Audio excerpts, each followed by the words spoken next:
안녕하세요. 신비주입니다. 아이고, 우리 신 교수님 오래간만입니다. 네네. 이제 뭐 오랜만입니다. 저 강의는 다 끝나고 이제 뭐 점수 채점만 남았나요? 네. 아, 그러면 뭐 학생들하고 좀 많이 시간을 많이 보내시겠는데 투쟁을 좀 하셔야 되겠네. 네. 아, 네. 지금도 좀 바빠요. 네. 아, 그러시구나. 아이고, 그레이딩 할 게 하여튼 뭐 많아가지고. 고맙습니다. 네. 아, 그래도 이제 SNS 같은 거 굉장히 활동을 많이 하시고, 그리고 서울 정치에 관해서는 뭐 항상 아주 좋은 포인트가 SNS를 보니까 많이 있는 것 같아요. 네, 감사합니다. 예, 그래서 오늘은 또 어떤 좀 말씀을 해주시고 싶은지. 네. 질문을 주시면은 제가 대답할게요. 처음에 그 기자회견 얘기부터 할까요? 예. 예, 예, 하여튼 뭐 예, 편한 예. 대로요. 뭐 대표님이 저는 뭐 뭔가 예, 질문이나 뭐 화제를 먼저 예. 주시면 제가 네. 그거에 제일 큰 게 이제 기자회견은 이제 좀 일단 어느 정도 지나간 것 같고, 지금 이제 특검법, 요게 이제 제일 큰 이슈가 아니냐. 이제 김 음. 여사 수사 문제하고, 그러니까 그 지금 나오는 게 그 김민전 씨가 뭐 그 김혜경 씨랑 김정수 여사 뭐 이렇게 해가지고 하자고 했잖아요. 네, 그런 식으로 이제 역공을 좀 취해야 되는데 왜 그렇게 안 하는지 잘 모르겠어요. 아무도 그런 얘기에 대해서는 안 하고 다 음, 서로들 이렇게 뭐 탓하고 뭐 한동훈 비대위원장 탓하고 뭐 홍준표 시장이 또 그렇게 분탕을 치니까 왜 분탕 치냐 이렇게 안에서 서로 책임 공방만 하고 음, 그 공세를 잘 펴지 못하고 있잖아요. 또 지금은 또 네, 이철규 씨랑 또 뭐 이철규 의원하고 배현진 의원하고 뭐 또 박정훈인가 뭐 그런 네, 박정훈, 예 쪽까지 해서 또 뭐 성파갑, 예 조정훈 또 뭐 조정훈 의원도 뭐 홍준표 시장 만나가지고 그러니까 지금 자꾸 전선을 저쪽으로 가야 되는데 지금 이 내부에서 자기들끼리 주도권 싸움이랄까? 뭐 책임 공방 이런 것만 하고 있어서 전혀 지금 대화 공세가 안 되고 있는 것 같아요. 저쪽은 막 착착착 자기들끼리 손을 맞춰가지고 뭐 네, 또 지금 뭐 반일 선동하고 있잖아요. 뭐 네이버 그 문제 해가지고. 그러니까 네, 이런 식으로 되면은 이제 일반적인 국민들 입장에서는 그렇게 보이는 거죠. 저쪽 진영은 되게 자기들끼리 착착착 이렇게 뭔가 손발이 잘 맞아가지고 예. 네, 어, 자기들이 주도권을 가지고 있는데 이쪽에서는 이 자기들끼리 집안 싸움하고 이렇게 뭐 콩가루다. 그러면은 뭐 어느 그 중도 입장에서는 어느 쪽이 더 잘 돼가는 집안처럼 더 유능하게 보이겠어요. 그러니까 사실은 이 중도라는 거는 선택을 해야 되는데 A라는 짜장면집이랑 B라는 짜장면집이 경쟁을 하는데 이쪽에서는 자기들끼리 뭐 주방장이랑 그 사장이랑 막 싸우고 뭐 그런 걸 보이면은 이 손님들한테 서비스를 해야 되는데 이쪽은 어쨌든 간에 촉촉촉촉 뭐 범죄 그 자들이 많다고 해도 이쪽은 서비스를 잘해주는 것 같다. 착착착착 어쨌든 간에 손님들을 위해서 자기들이 뭔가를 하려고 하는 것 같다. 이제 이런 식으로 비춰지면은 계속 이쪽은 지지율이 떨어지겠죠. 네. 그래서 그런 점 때문에 참 걱정이 크고 특검법에 대해서 대통령이 어쨌든 이렇게 화두를 던졌잖아요. 최상병 그것도 수사가 미흡하다면은 내가 요청하겠다 특검을 그리고 이제 좀 자초지종을 그런 설명하고 그런 게 그러니까 진작에 좀 이루어졌어야 된다라는 얘기가 많잖아요. 그러니까 어 지금은 이제 뭐 기자회견도 그렇고 이 특검법에 대한 것도 그렇고 일단 최우선적인 스테이크홀더층이라고 해야 될까 타겟층이 이제 보수층이 돼야 되거든요. 그러니까 보수부터 먼저 지금 네, 결집을 하고 가는 게 급선무 아닙니까? 그러니까 지금은 막 이제 짜장면집 열었는데 이제 손님들 이제 막 오시는데 일단 집안 싸움부터 먼저 정리를 하고 단골부터 잡아야지. 예. 어, 되는 상황이라서 지금은 이제 특검법에 대해서는 어차피 이거는 그 주도권이랄까 전선을 대통령께서 직접 그을 수밖에 없는 상황이다 지금. 그래서 뭐 김건희 여사 관련된 그 도이치 특검법이라던가 또 그 최상병 특검이라든가 뭐 이태원 특검이라든가 줄줄 있잖아요. 그러면은 지금 대통령의 임기가 3년이 남았기 때문에 대통령이 어쨌든 뭐 나름의 승부수랄까요? 여기서 그러니까 그 보수 지지층한테 재신임을 묻는 수로 가야 된다고 저는 생각을 해요. 일단 그러니까 뭐냐면 이제 보수층 지지층하고 이제 정권이 같이 가야지 그 전에 저쪽에서 하고 있는 그런 저쪽에서는 탄핵을 막 시키려고 하고 있잖아요. 탄핵이니 뭐 하야니 네, 이런 식으로 하고 있는데 대통령이 정말 자기 직을 걸고 이제는 이제 보수 지지층들한테 재신임을 물어야지만 하는 상황으로 이렇게 됐거든요, 전국이. 그러니까 결국에는 그 주도권도 대통령이 가지고 있는 것이다. 그래서 대통령이 이렇게 전선을 긋고 자기가 자기 직을 걸고 소신껏 이거를 해서 나갈 때 그러면 이제 그 결국에는 이제 당정의 어떤 케미랄까요? 당정의 어떤 협력 관계의 그 기조를 어떻게 할 것인가 이제 당이 받아야 되는 거지 않습니까? 그러니까 대통령이 이제 뭐 특검법 등등 해가지고 이 정쟁적 사안에 대해서 이제 공을 던지면 당이 받아야 되는데 당이 또 선택을 해야 되는 거예요. 당도 선택을 해야 되고 지지층도 선택을 해야 되는데 만약에 당이 그거를 안 받았다. 그러면은 보수가 정말 공멸하는 거잖아요. 지금 벌써부터 뭐 안철수 같은 사람들 뭐 딴소리를 막 하고 있잖아요. 자기는 뭐 최상병 특검 자기는 찬성할 거라는 둥 뭐 그런 사람들 몇 명 있잖아요.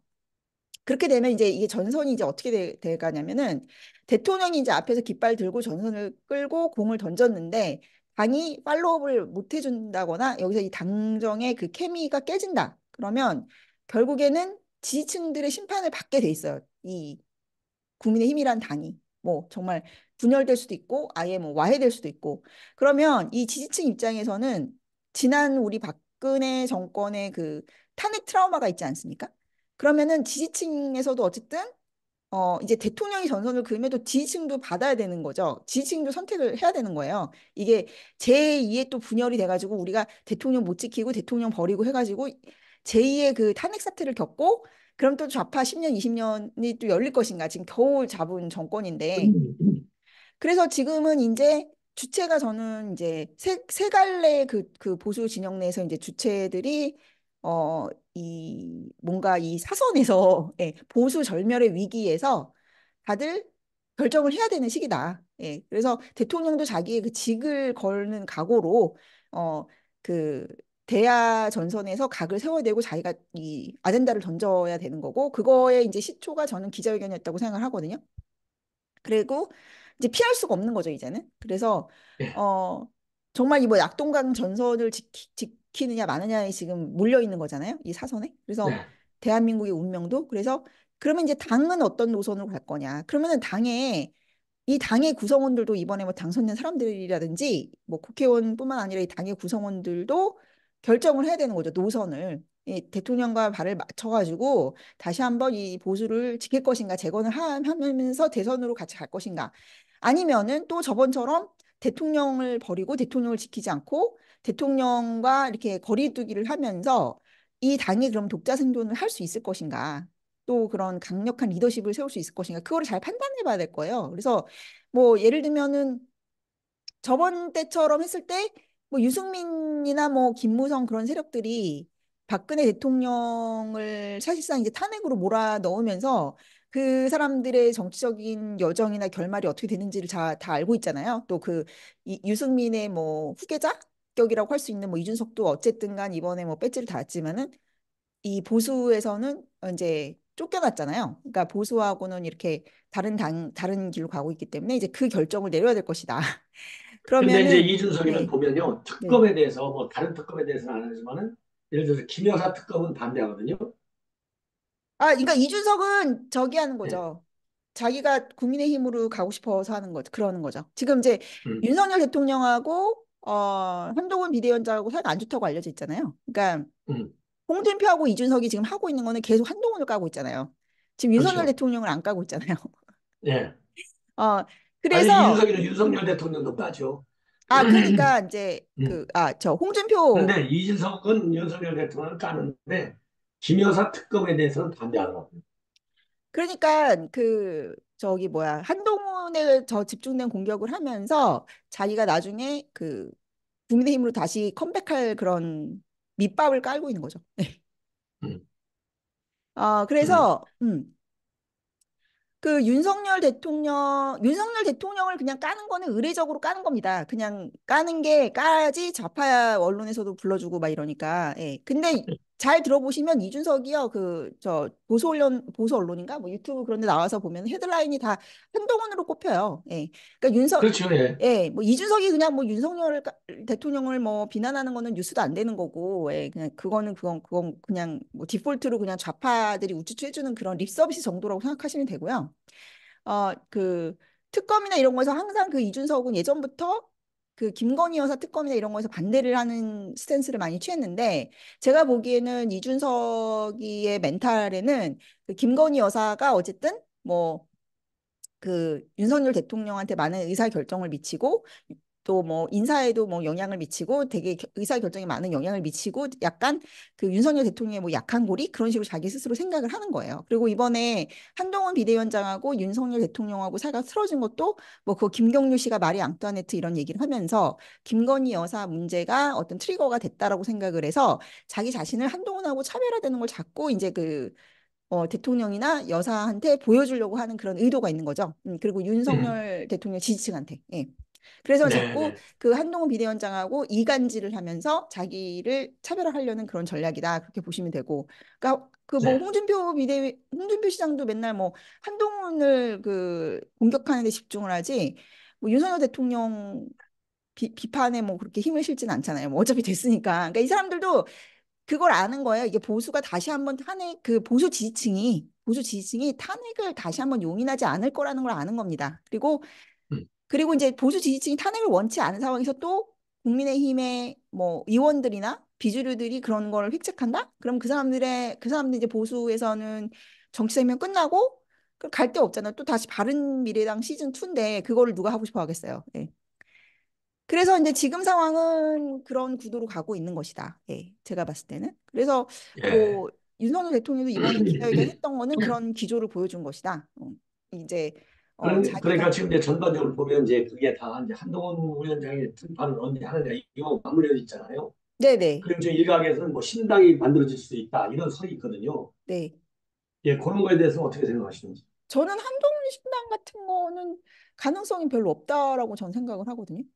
일단 음. 한동훈 비대위원장이 뭐 국민의힘 내에서도 네트워크가 그렇게 강하지도 않고 사실 뭐 그 친한이라고 할 만한 지금 친윤도 와해가 거의 된 상황에서 뭐 친한이라고 할 만한 그런 주류 세력이 있나? 저는 그런 생각이 좀 들거든요. 그리고 뭐 없죠. 친한 그러니까 지금 저 전당대회를 앞두고서 여론에서는 한동훈 위원장이 앞서는 높지만 음. 과연 의원들은 거의 없다 이겁니다. 장동영이 이제 지금 돌아서고 있고 아, 김영도 그래요? 하나밖에 없는데 김영도가 무슨 영향가가 있냐. 그래서 아, 지금 한동훈 네. 위원장의 최고의 이 핸디캡은 의원들이 아무도 없다, 외롭다 이런 얘기가 있는데 그런 것이 이제 이당 대표로 나오는데 뭐 크게 변수가 될까요? 어떻게 보세요?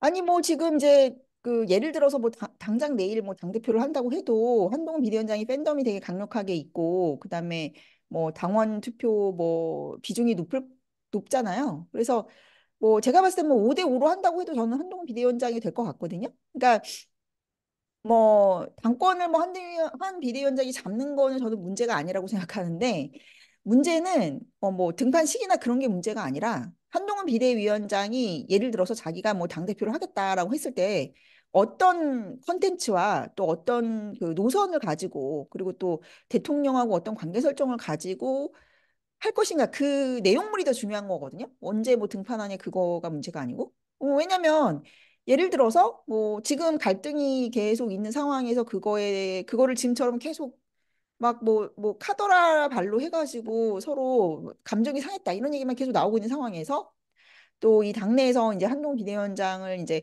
윤석열 대통령 눈치를 봐가지고 한 비대위원장하고 이렇게 막 거리를 두는 사람들이 또 생겨나고 있는데 뭐 조정훈 등등 해가지고 이제 그런 상황에서 한동훈 비대위원장이 왔을 때 그러면 본인이 당 대표로서 윤석열 대통령하고 관계를 이렇게 풀어가지고 어떤 당과 그 당정의 그런 역할 관계를 더 시너지가 나게 해서 이 보수층을 끌고 갈 것인가 아니면 뭐 자기가 뭐 이 당권을 다 잡고서는 뭐 윤 대통령하고 뭐 거리를 두고 독자 노선을 가겠다 하면은 어떤 식의 뭐 이념이든 아니면 정책적이든 그런 거리를 설정을 할 수 있을 것인가. 그리고 그렇게 했을 때 본인의 뭐 향후 대권의 입지나 뭐 지방선거 전략이나 그런 거에 도움이 될 것인가. 그런 거를 많이 생각해 봐야죠. 그러면 두 가지의 과제가 있는 거잖아요. 어떻게 하면은 어떤 컨텐츠를 가지고 대통령하고 차별할 것인지. 그리고 그 차별화된 거 가지고 해서 보수는 물론이고 뭐 중도까지 다 어떻게 끌어올 것인지. 굉장히 난제라고 저는 생각을 하거든요.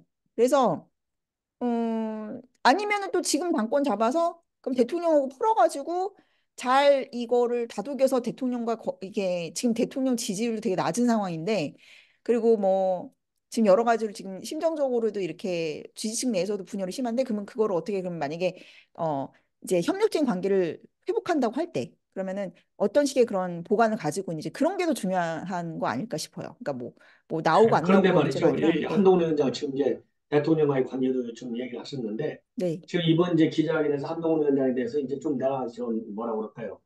그 정치인으로서 참 음. 성공적으로 잘 되기를 바란다 이런 얘기를 했잖아요. 네. 근데 그 일각에서는 이게 사실상은 결별 선언하는 것이다. 덕당 네. 같이 보이지만 덕당이 아니다. 이런 해석이 있고 또 일각에서 아니다. 윤통이 이미 한동훈 위원장한테 손을 내밀었으니까 한동훈 위원장이 이제 빨리 거기에 응하는 길만 남아 있다. 이런 해석이 있는데 우리 신 교수님은 어떤 식으로 해석하는지. 저는 한 세 가지 정도로 해석을 하는데요. 첫 예, 번째로 인간적인 관계. 그러니까, 어, 대통령이 그렇게 얘기하셨잖아요. 인간적인 관계도 언급을 하셨잖아요. 20년의 그 인연이 어떻게 뭐 그렇죠. 사라지냐? 그러니까 저는 음, 여지를 남겼다고 생각해요. 지금은 인간적으로서는 조금 소원해졌지만 인간적으로 회복하길 바란다. 예. 음, 그러니까 지금 너무 여러 가지로 뭐 무슨 대통령이 험한 말을 했네, 뭐 어쨌네, 뭐 서로 그런 감정 상하는 얘기들이 많으니까 음, 대통령이 먼저 어쨌든 언론에 처음으로 그런 얘기를 하신 거잖아요. 예. 한 비대위원장은 그 대통령에 대해서 공식적으로 언급한 게 없었고. 그래서 음, 저는 대통령이 어쨌든 간접적으로 먼저 전 내밀었다고 생각하거든요. 그러니까 공을 던졌다라고 생각해요. 그러니까 네, 인간적으로 되게 안 좋은 것들에 대해서 오해를 풀었다라는 말을 하셨잖아요. 그러니까 안 그렇죠. 좋은 것들 다 있었지만 그거는 과거고 이제는 회복하고 싶다. 어. 음, 그거를 이제 뭐 왜 친구랑 싸우고 나서 좀 서먹한 상황에서 한 단계 거쳐가지고 예? 뭐 전화 줘 기다리고 있어 이런 식의 예. 저는 그런 거라고 생각해요. 그러니까 결별은 완전히 뭐 무자르듯이 결별은 아니다. 마음의 상처는 있었지만 회복하길 바란다. 이런 여지를 뒀다라는 걸로 저는 해석을 했고요. 그다음에 이제 예, 비즈니스적인 저도 차원. 그런 식으로 해석을 했어요. 예, 네. 그리고 두 번째 비즈니스적인 차원. 이제 비즈니스적인 차원은 이제 정치적으로 봤을 때 두 분은 공생해야지 서로 사는 관계예요. 음, 그렇잖아요. 지금 뭐 한동훈 그렇죠. 비대위원장도 내외로 절대적으로. 지금 고립돼 있잖아요. 대통령도 지금 내외로 고립돼 있는 상황이기 때문에 솔직히 윤석열 대통령하고 한동훈 비대위원장은 뭐 인간적으로 서로 뭐 두 분의 관계가 어쨌든 간에 이제 어쩔 수 없이 공생할 수밖에 없는 관계? 그러니까 공통의 이익이 있는 관계? 그러니까 뭐 예를 들면은 뭐 문재인하고 이재명 같은 관계인 거죠. 예.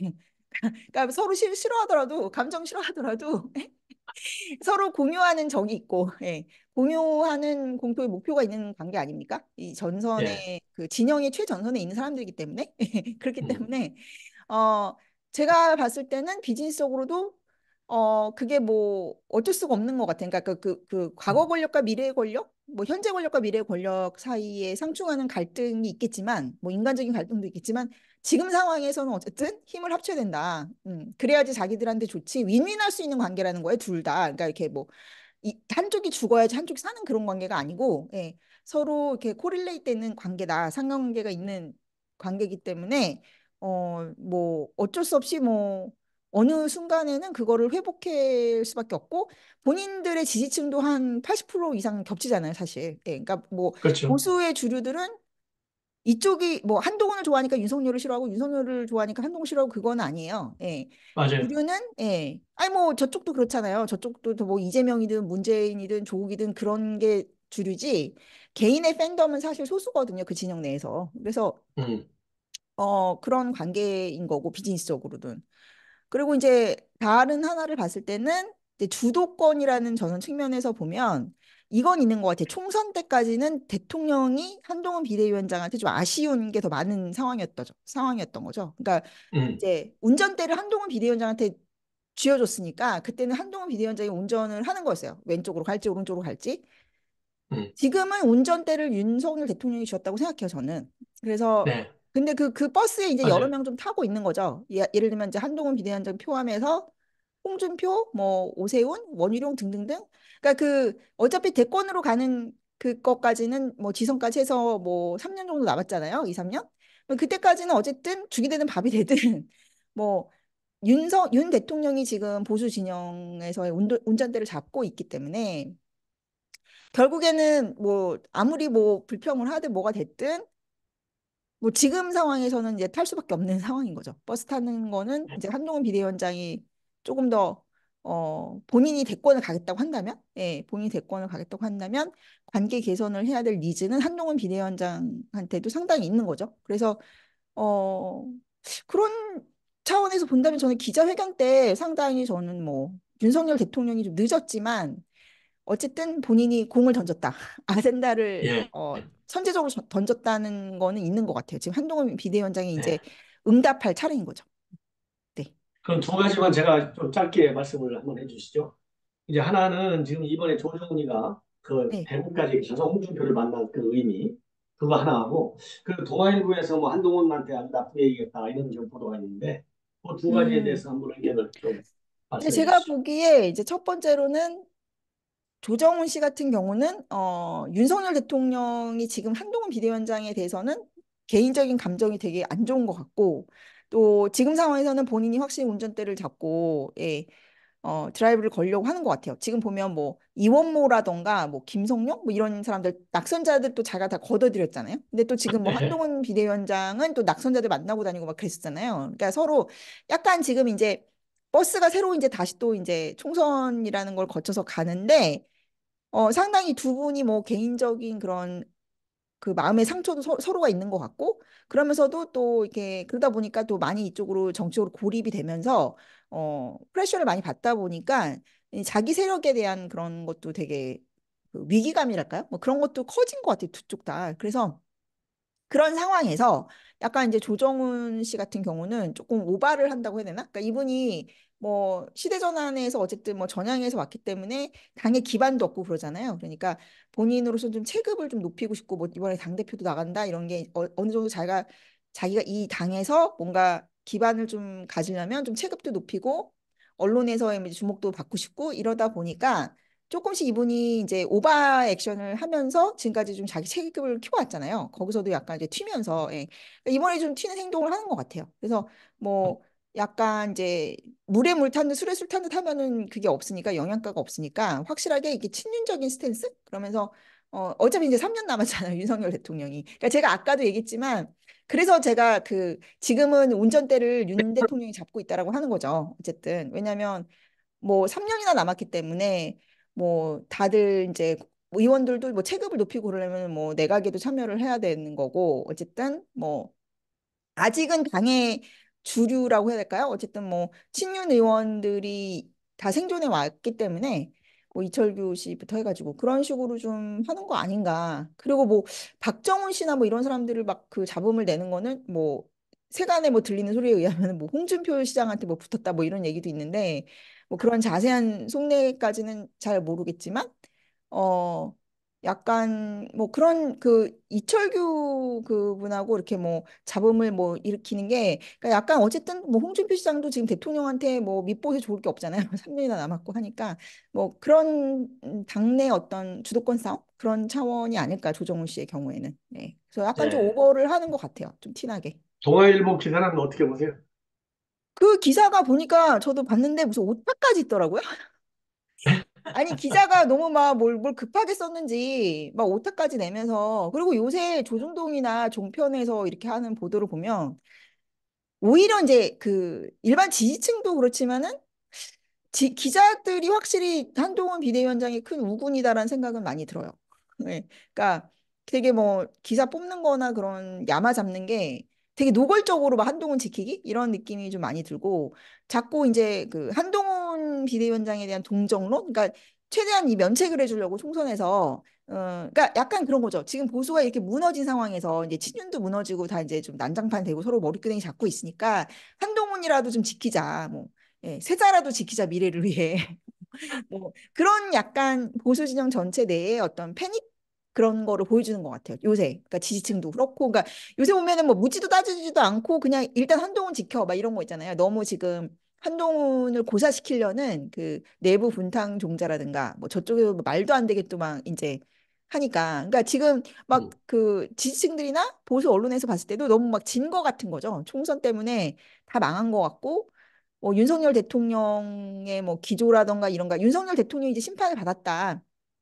그러니까 희망이 안 보인다. 그러니까 이제 뭐 한동훈이라도 대권 주자를 지켜서 미래를 도모하자. 지금은 그거밖에 없다. 약간 그런 위기감? 예, 그런 것 때문에 자꾸 윤석열 대통령을 이렇게 조금 더 뭐 악역을 만들어가지고 한동훈 비대위원장을 약간 희생양처럼 이렇게 보이게 해서 하는?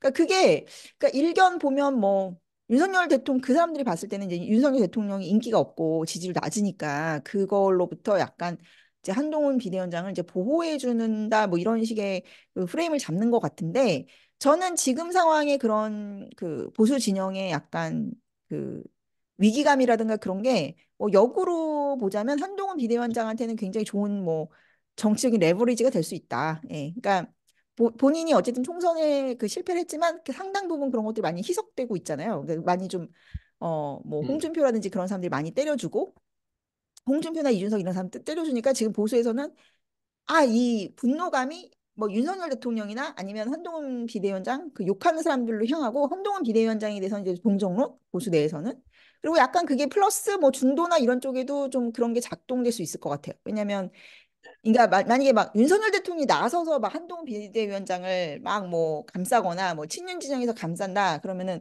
오히려 이렇게 그 정권 심판론이라든지 뭐 윤석열 아바타론에 이렇게 휩쓸려 갈 수도 있는데 이런 식으로 언론에서 이렇게 노출되는 거는 다 공격을 받는 걸로 보이니까 되게 그 위기 속에 막 살아남는 뭐 세자저와 뭐 이런 느낌이 들거든요. 그래서 그런 게 한동훈 비대위원장한테는 나쁘진 않다. 뭐 그 포지션이나 뭐 이미지상. 근데 이제 진짜 중요한 거는 어쨌든 뭐 등판을 언제가 될지 모르겠지만 뭐 시점상 어떤 식의 포지셔닝을 해갖고 결국에는 이제 이 보수에도 다 이렇게 결집이 된 지지를 얻어야 뭐 대선도 넘볼 수 있는 거 아닙니까? 그러니까 뭐 그런 면에 있어서는 이제 시험대에 올랐다라고 보여지고, 그러니까 그렇게 뭐 제가 봤을 땐 지금 상황에서 딱 그 한동훈 비대위원장이 나는 이런 노선으로 나의 뭐 정치적인 아이덴티티는 이거야라는 게 확실하지 않으면 막 섣불리 그냥 뭐 언론에서 막 나오라고 하니까 다급하니까 그런 식으로 하면 안 될 것 같아요.